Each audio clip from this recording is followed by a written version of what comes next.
இன்னைக்கு நம்ம எல்லாரும் எதிர்பார்த்துட்டு இருக்கக்கூடிய ஒரு கிரக பெயர்ச்சின்னு பார்த்தீங்கன்னா சனி பெயர்ச்சி. ஜாதக கட்டத்தில் பார்த்தீங்கன்னா மிகப்பெரிய அளவில் சனி பகவான் ஒவ்வொரு கட்டத்திலையும் 2.5 வருஷங்கள் 2.5 வருடங்கள் ஆதிக்கம் பெறுகிறார். இந்த ஆதிக்கத்தினால் ஒவ்வொரு ஜாதகக்காரருக்கும் அந்தந்த ராசிக்காரங்கள் பலம் பெறுவதும் பலம் குறைவாக இருப்பதும் நல்ல லாபத்தை அனுபவிப்பதும் உண்டு. இந்த சனி பகவானின் ஆதிக்கம் எல்லாரும் பயப்படுறாங்க. ஐயோ, சனி பயிற்சி வந்துருச்சா, நம்மளுக்கு ஏதாவது ஒரு பிரச்சனையா அப்படிங்கிற மாதிரி ரொம்ப பயப்படுறீங்க. கண்டிப்பாக அதெல்லாமே கிடையாது. சனி பகவான் நம்மளை காக்கக்கூடிய ஒரு கிரகம். நம்ம வாழ்க்கை முறையில் நல்ல ஒரு இடத்துல கொண்டு போய் சேர்த்துறது, நம்ம வாழ்க்கையில் நல்ல ஒரு வழி நடத்தி கொடுக்கக்கூடியது எல்லாமே சனி பகவான் தான். அப்போ இந்த சனியின் பெயர்ச்சி ஒவ்வொரு ராசிக்கும் 7.5 சனி, அஷ்டம சனி, பாத சனி, கண்டக சனி, இந்த மாதிரி ஒவ்வொரு வழிமுறையில் நம்ம போயிட்டுருக்கு. இப்போ இதுக்கெல்லாம் என்ன காரணம், இது நம்ம எப்படி நம்ம நிவர்த்தி பண்ணிக்கணும், இந்த எந்த முறையில் நம்ம இந்த சனி பகவானின் ஆதிக்கத்தை நம்ம பயன்படுத்திக்கணும் அப்படின்னு பார்த்தீங்கன்னா, கண்டிப்பாக எல்லா ராசிக்காரர்களும் சனி பகவானை தினம்தோறும் 11 முறை சொல்ல வேண்டும்.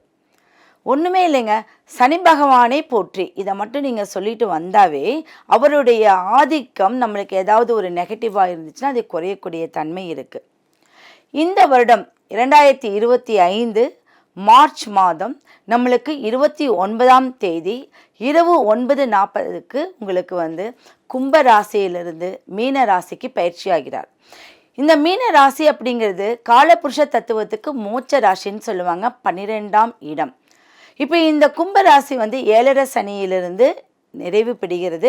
இந்த கும்பராசி இனிமேல் எப்படி இருக்க போகுது அப்படின்னா, என்னவெல்லாம் உங்களுக்கு தடங்கள் இருந்தது, எதையெல்லாம் நீங்கள் சாதிக்க முடியல அப்படின்னு இருந்தீங்களோ அதையெல்லாம் இந்த சனி பயிற்சி உங்களுடைய 7.5 சனியிலிருந்து விடுபடும் போது உங்களுக்கு அனைத்தும் அள்ளி கொடுத்துட்டு தான் போவார். அப்போ நீங்கள் எந்த பிரச்சனையாக இருந்தாலும் நீங்கள் சீக்கிரமாக இதை வெளிவந்துடுவீங்க. அந்த பிரச்சனைகள் இருந்து நம்ம வெளிவரது போக நல்ல லாபத்தையும் அனுபவிக்கக்கூடிய அமைப்பாக உண்டு பண்ணும். சரி, இப்போ கும்ப ராசியிலிருந்து மீன ராசிக்கு போகிறார். இந்த மீன ராசிக்கு வரும்போது அவர் ஒவ்வொரு கட்டத்திலையும் 2.5 வருஷம் இருந்து இப்போ இந்த மீன ராசிக்கு வரும்போது மறுபடியும் முதல்லிருந்து வர மாதிரி இப்போ இந்த கடைசியோடைய ராசிக்கு போகிறாரு. திரும்பவும் முதல் ராசி மேசத்தை தொடப்போகிற அமைப்பு வந்துடுது. அப்போ மேச ராசிக்கு 7.5 சனி ஆரம்பம். ஒரு ராசிக்கு முன்னும் பின்னும் சனி பகவான் வருகையில் அது 7.5 சனியாக மாறுகிறது. அப்படி இந்த மேச ராசிக்கு 7.5 சனியாகவும், மீன ராசிக்கு விரய சனியாகவும், ரிஷப ராசிக்கு லாப சனியாகவும் மாறுகிறார். சரி, இப்போ இந்த சனி பகவான் பயிற்சி எங்களுக்கு என்னெல்லாம் நல்லது செய்யும், பொதுவாகவே சொன்னோம்னா எல்லா ராசிக்கும் நல்லது தான். ஒரு சில ராசிக்கு அதோடைய பார்வை அதோடைய பலம் குறைவதனால் அவங்களுடைய வாழ்க்கையில் சில தடங்கல்கள் உண்டு பண்ணுமே ஒழிய எந்த விதத்திலையும் பயங்கரமாக பாதிக்க செய்யாது. இப்போ கடக ராசி எடுத்துக்கோங்க. இந்த கடக ராசியும் சிம்ம ராசியும் சில இந்த 2.5 வருஷத்தில் நீங்கள் பண்ணக்கூடியதெல்லாமே நல்ல ப்ரேயர், உங்களுடைய குலதெய்வத்துடைய வழிமுறை, உங்களுடைய இஷ்ட தெய்வத்துடைய வழிமுறையின் மூலம் சனி பகவானை நீங்கள் சாந்தப்படுத்த முடியும்.